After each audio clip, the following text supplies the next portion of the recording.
and welcome to an all-new Eye of the Tiger. I'm Emma Watson. And I'm Colin Wright.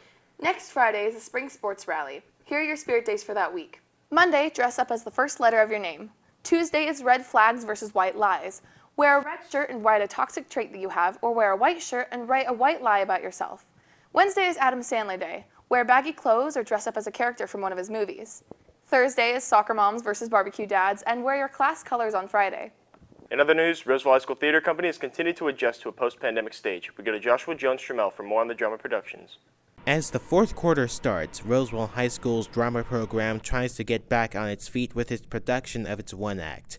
Senior Evan Okrep co-directs the production. Because we had been working really hard on getting this piece out, and it was my first time directing something, and we were just really excited to put it up. And with one of the cast members getting COVID and then a few other complications, it really derailed us, and we didn't know how everything was going to go forward because we didn't want to completely drop the show. That show, called I Don't Want to Talk About It, was slated for a theater festival back in February, but was postponed, canceled, then brought back. What caused complications of many productions throughout the program were casting shortages and the absence of its drama teacher, causing the program to be student-led. So luckily we're able to do something with it now, but we weren't sure for a while, and that was really disheartening. Into the Woods, the program's biggest production of the year, has been canceled. That production also struggled, as it was supposed to debut in 2020,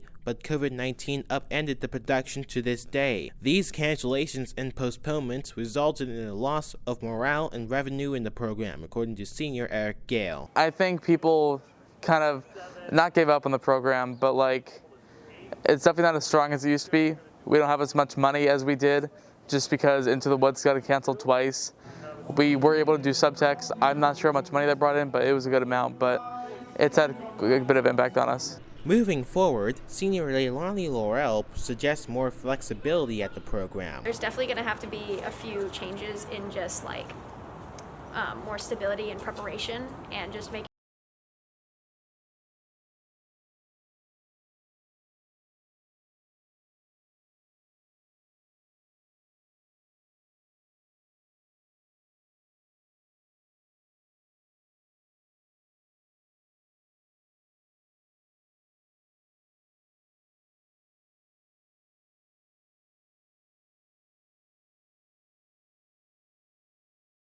The student-directed one act, I Don't Want to Talk About It, which deals with the sensitive topics of suicide and sexual assault, runs April 1st and 2nd at 7 p.m. Tickets are $10 at the box office and $8 for your ASB.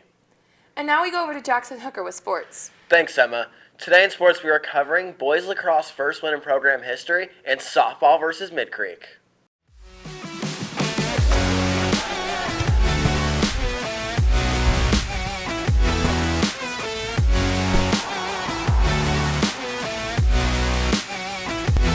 Good morning and welcome to this Friday's edition of EOTSN. I'm Jackson Hooker. Wednesday night, boys lacrosse got their first win in school history with a 9-8 overtime victory over Christian Brothers.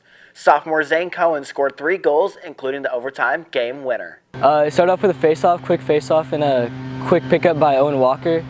Passed it to me, was just one-on-one with the goalie, made a shot, just pinged corners.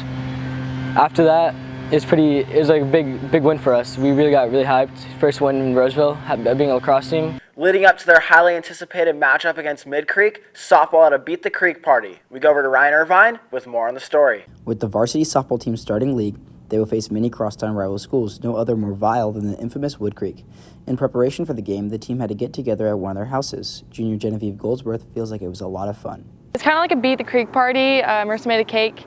It said Mid Creek, and then we spray painted a piñata. We destroyed it. We were gonna go all around, but Soph hit it in the first couple hits, and so we just started throwing it like a softball most of the time. And then I slapped it.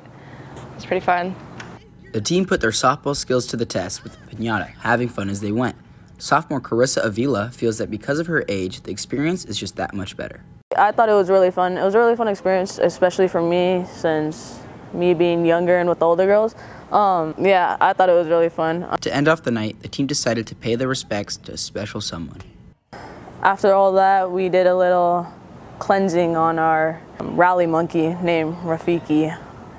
The team feels that these hangouts can help build the bond as a team, which in turn can help win games and keep their energy up. It's like a team bonding since we haven't really been able to do that lately. It's just to help to bring the team together, to get to know each other just a little better. Felt like we need more energy and more connection with the team so we could support each other through the season, especially league. It was more to set our intentions of how things were going to go for the season.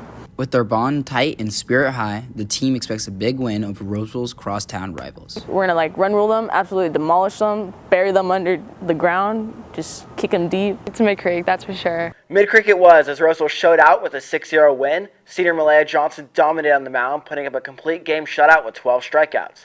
Senior Michaela Newsom raked, going 3 for 3, and she also added on 3 stolen bases and a home run robbery, diving over the center field fence. And senior Marissa Jordan blasted a 2-run home run in the 7th. In other sports news, for the scores of the week at the time of recording, boys volleyball beat Yuba City 3-0 Monday, and they beat Bella Vista 3-0 Wednesday. And baseball this week beat Antelope 5-1 Tuesday and lost to Alpha Charter 10-5 Wednesday. And that's on your home for Roseville High School sports. Top plays, breakdowns, and more. I the Tiger Sports Network, EOTSN. And now we go over to entertainment.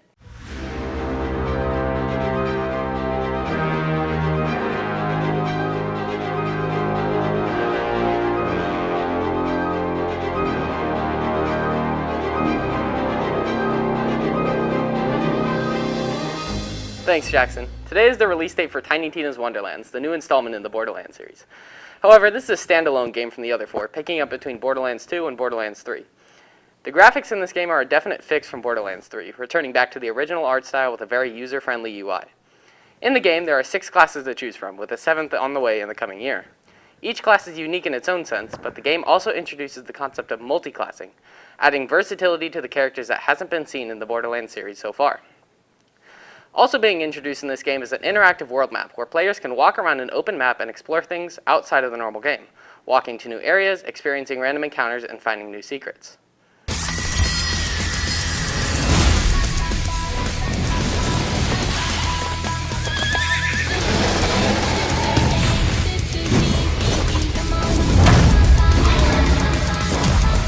I'm in! You ready, newbie?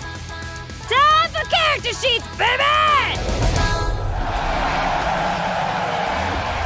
One thing is for sure, Gearbox has taken their series in a whole new direction, and I'm definitely looking forward to how it turns out.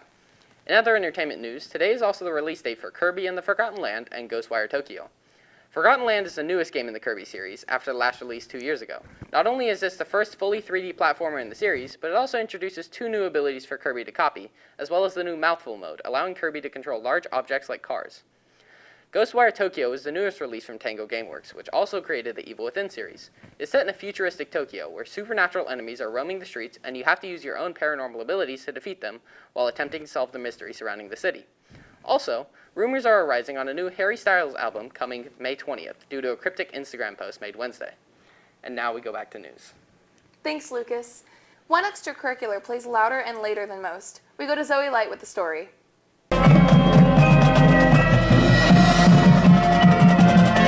There have been many locations that the Archers Band has performed at over the years.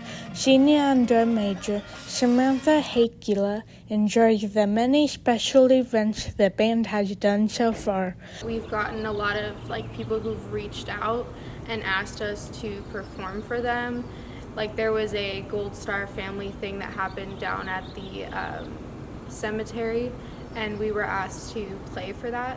According to band director Michael Austin, while the band has had a lot of success throughout their performances, the band is still trying to achieve their overall goal of getting to 100 students. Hopefully, we'll be able to build back up and hit our goal of getting to about 100 members. Even though Hakila enjoys the success the band has had, she still believes that there are some problems with having some late-night practices and where they are able to practice. Sometimes we don't get the football field, which means that we're on the soccer field, and whenever we have the soccer field, we don't have actual lights to light up the field, meaning most of the people are basically marching in the dark. Austin hopes that more students will be able to see the performances they do and wants more students to get involved in band to have an enjoyable experience for all involved. We're having fun. We're pushing through the year, and just a reminder to all those musicians out there. You still got to join band because band is cool.